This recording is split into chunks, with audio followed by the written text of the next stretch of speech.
Hello, this is Richard E. Brown. Welcome to part 4 of this series on the atoning work of Christ. It addresses the theory of atonement referred to as satisfaction. After about 900 years of ransom to Satan being the dominant theory, satisfaction took over and reigned for about 400 years, up until the Protestant Reformation. If you enjoy this video, please check out my theology blog and resource site. As just mentioned, this is part 4 of this series on the atonement. Part 1 introduced the subject and discussed the distinction between the fact of the atonement and theories of the atonement. Parts 2 and 3 discussed the ransom to Satan theory and the recapitulation theory, respectively, which are both in a category called Christus Victor. This video will now discuss the satisfaction theory of the atonement. Here is a list of the major theories of the atonement, listed roughly in chronological order as to when they were first developed. A proto-version of the ransom to Satan and a developed version of the recapitulation theory appear in Irenaeus's work Against Heresies in about 180. A fully developed version of ransom to Satan was then developed by Origen in about 247, which dominated as an atonement theory until being replaced by the satisfaction theory at the end of the 11th century. Here is a preview of the satisfaction theory of the atonement. It begins with the obligation of all human beings to do the will of God, our Creator. When we sin, we therefore fall short of this obligation and rob God of honor. This leaves mankind in debt to God. Mankind must therefore either provide satisfaction to God or be duly punished. But mankind is not capable of making satisfaction, since everything is owed to God anyway. Mankind needs to make the satisfaction, but only God can achieve this. The answer is the God-man. In his mercy, God became man in Jesus Christ. Since Jesus lived a perfect and sin-free life, he did not deserve death. Therefore, Christ's death provides the necessary satisfaction to God, restores God's honor, and allows mankind to avoid punishment. This last point is critical. Christ's death on the cross in the satisfaction theory is not understood as punishment. Rather, it is understood as a debt payment freely offered by Christ to restore God's lost honor. Since Christ lived a perfect and sin-free life, he did not owe God death. His death is therefore a satisfaction that results in mankind avoiding punishment that otherwise would be necessary. The satisfaction theory was developed by Saint Anselm of Canterbury. Anselm was born in Italy and at age 27 joined a Benedictine monastery in Normandy called Bec, spelled B-E-C. After 15 years at Bec in 1078, Anselm was unanimously elected as abbot. The abbey had extensive lands across the Channel in England. Anselm therefore made many visits there to meet with the Archbishop of Canterbury and the Sovereign of England, who was a Norman at the time. Anselm was a serious theologian and developed his theology with a strictly rational and philosophical approach. As such, he is generally recognized as the founder of scholasticism. Anselm is most famous for the development of the ontological argument for the existence of God. In theology circles, he is also known for describing the practice of theology as faith-seeking understanding, or fides quaerens intellectum in Latin. Anselm was also, of course, the originator of the satisfaction theory of atonement, which is the subject of this talk. He presents a detailed presentation and defense of his satisfaction theory in his great and influential work, Cur Deus Homo, of which we will now discuss. Cur Deus Homo is Latin for why God became man. Up to this point, theories of the atonement had been described in a few paragraphs to a few pages. But with Curtus Homo, Anselm writes an entire book on his theory. His motivation was primarily a strong dislike of the ransom to Satan theory, and he therefore presents a well-argued alternative. Anselm had been orally arguing for satisfaction theory and explains why he wrote Curtus Homo in the preface. He writes, quote, "I have been often and most earnestly requested by many, both personally and by letter, that I would hand down in writing the proofs of a certain doctrine of our faith, which I am accustomed to give to inquirers, for they say that these proofs gratify them and are considered sufficient. This they ask, not for the sake of attaining to faith by means of reason, but that they may be gladdened by the understanding and meditating on those things which they believe, and that, as far as possible, they may be always ready to convince anyone who demands of them a reason of the hope which is in us." Curtus Homo is divided into two sections. The first is apologetic in nature and addresses many common arguments levied against the atonement in general. The second book presents and defends his satisfaction theory of the atonement. We will begin with several readings from Book 1, where he first presents several key elements of his theory. Curtus Homo is written as a dialogue, similar to Plato's dialogues. The conversation takes place between Anselm and his pupil Boso, who gives voice to the questions of unbelievers and believers. Anselm writes, Boso asks, "What is the debt which we owe to God?" Anselm, "Every wish of a rational creature should be subject to the will of God." Boso, "Nothing is more true." Anselm, "This is the debt which man and angel owe to God, and no one who pays this debt commits sin, but everyone who does not pay it sins. This is justice, or uprightness of will, which makes a being just or upright in heart, that is, in will, and this is the sole and complete debt of honor which we owe to God, and which God requires of us, for it is such a will only, when it can be exercised, that does works pleasing to God, and when this will cannot be exercised, it is pleasing of itself alone, since without it no work is acceptable. He who does not render this honor, which is due to God, robs God of his own and dishonors him, and this is sin. There are several things to note here. The first is what man, as being a created in the image of God, rightly owes to God. This is that every wish should be aligned with the will of God. When this does not happen, which is often for all of us, we do not give God what is owed, resulting in a debt that we owe God. Anselm also describes this in a second way. When our wishes are in accordance with the will of God, we honor God, which is his due. When our wishes are not in accordance with the will of God, this is sin, and this sin therefore dishonors God.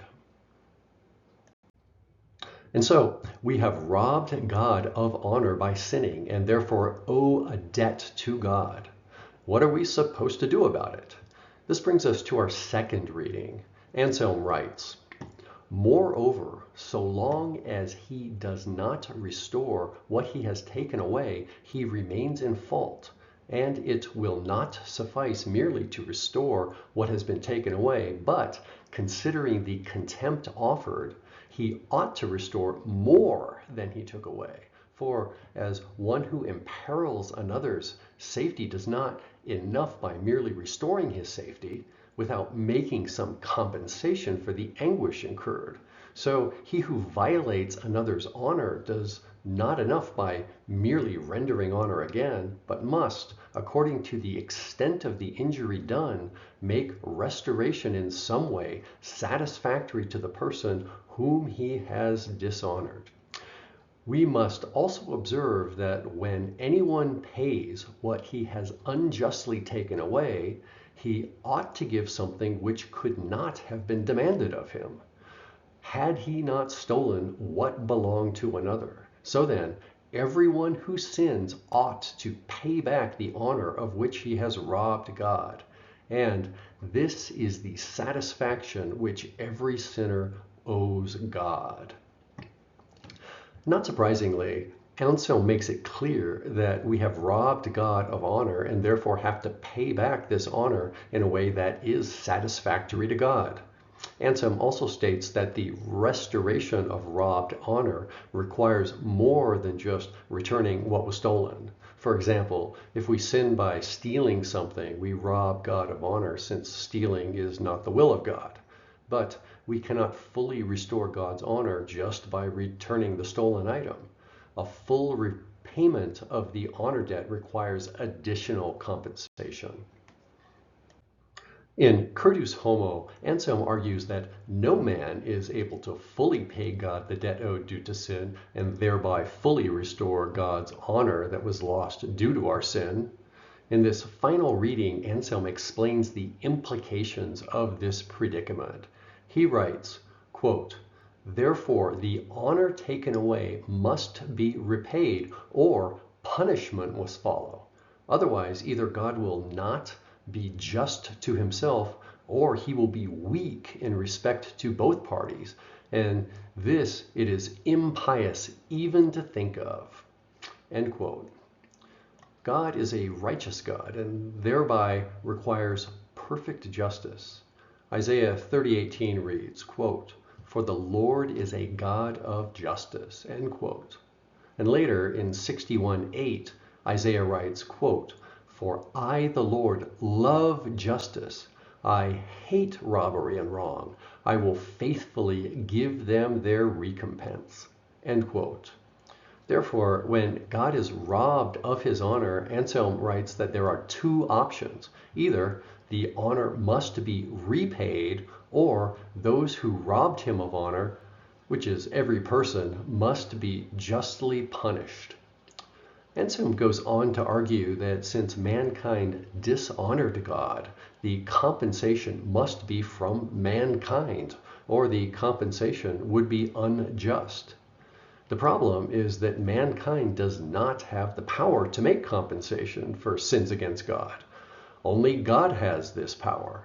It seems that mankind therefore must be punished by God. But here, Anselm finds another solution. If only man must offer compensation, but only God is able to do this, what if God became man? This God-man both has the power to offer compensation, being fully God, and can offer compensation justly, being fully man. God could choose to punish mankind, but in his infinite mercy chooses instead to become the God-man. This is Curtus Homo. This is why God became man. And so, only a God-man can fully restore God's lost honor. But what must be the compensation? We move now from Book 1 to Book 2 of Curtus Homo.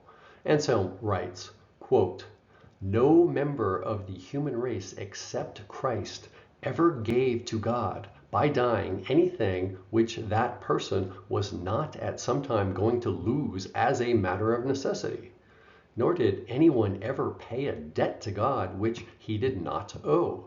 But Christ of his own accord gave to his Father what he was never going to lose as a matter of necessity, and he paid on behalf of sinners a debt which he did not owe."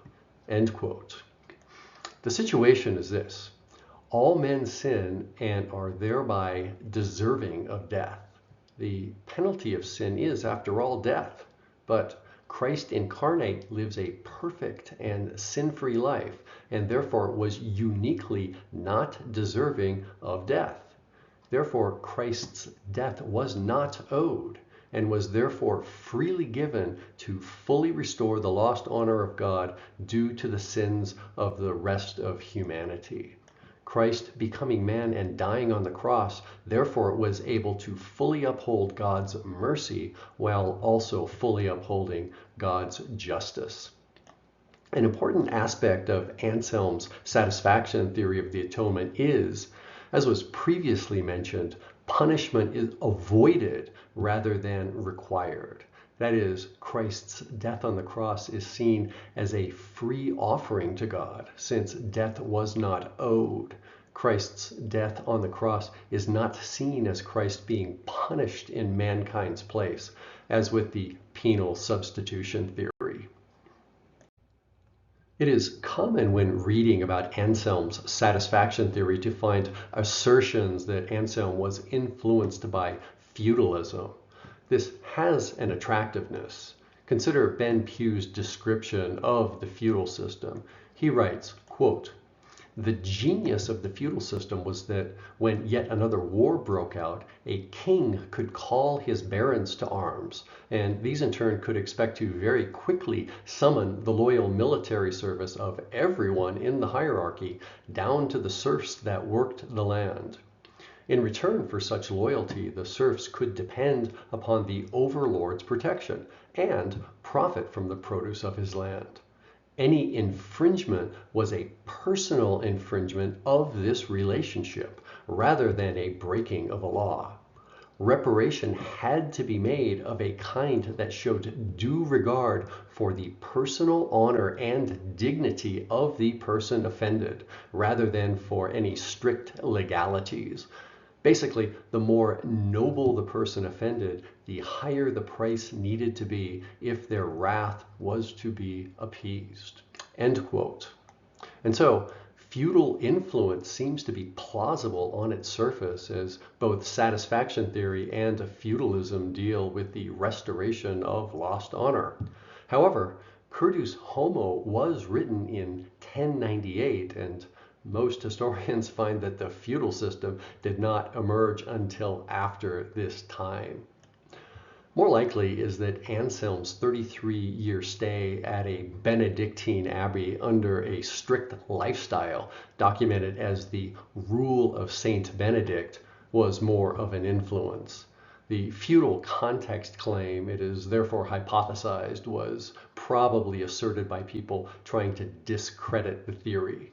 Ben Hughes summarizes as follows, quote, "Despite the repetition of Anselm's supposed feudal context, there is less than adequate evidence that feudalism was the true shape of society at the time Anselm wrote this treatise. Most authors imply by referring to this as a way of writing off Anselm's theory for today. A convincing case has been made for a significant level of Benedictine influence. However, a fully satisfying explanation for the origins of the concept of honor that dominates Curtus Homo is yet to appear." End quote. This ends part 4 of this series on the atonement. There are 4 main takeaways. First, be generally familiar with the satisfaction theory of the atonement. It was developed by Anselm in his book Curtus Homo, largely in a reaction against the ransom to Satan theory. The satisfaction theory holds that human sinfulness has robbed God of honor, leaving mankind in debt to God. Mankind must therefore either provide satisfaction to God or be duly punished. But mankind is not capable of making satisfaction, but only God can achieve this. The answer is the God-man. In his mercy, God became man in Jesus Christ. Since Jesus lived a perfect and sin-free life, he did not deserve death. Therefore, Christ's death provides the necessary satisfaction to God, restores God's honor, and allows mankind to avoid punishment.